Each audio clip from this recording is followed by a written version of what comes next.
ఒకరోజు వామపక్ష పార్టీలు వెళ్తాం, ఇంకోసారి బీజేపీకి వెళ్తాం అని మాట్లాడుతూ ఉంటారు. Truth is somewhere in between. పూర్తి వామపక్ష భావజాలం పనిచేసిందా అంటే ఈ ప్రపంచం అంతా అదే ఉండేది. పూర్తి రైట్ వింగ్ ఐడియాలజీ పనిచేస్తా అంటే అదే ఉండేది. అది లేదు, మధ్యలో ఎక్కడ ఉన్నాం మనం. నేను ఆ మధ్యస్థ విధానాన్ని పట్టుకున్నాను.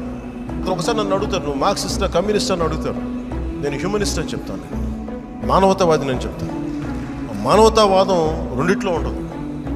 అటు ఎక్స్ట్రీమ్ రైట్లో ఉంటుంది, షెగివెరాలో మానవత్వం కనిపిస్తుంది, ఒక స్వామి వివేకానందలో మానవత్వం. నేను రెండింటిని అర్థం చేసుకున్నాను కాబట్టి కాంటెంపరీస్ చేసుకొని మధ్యదారిలో ఉన్నాను. మధ్యదారిలో ఒకసారి నా ప్రజల అవసరాల మేరకు నేను మారుతాను, అంతే.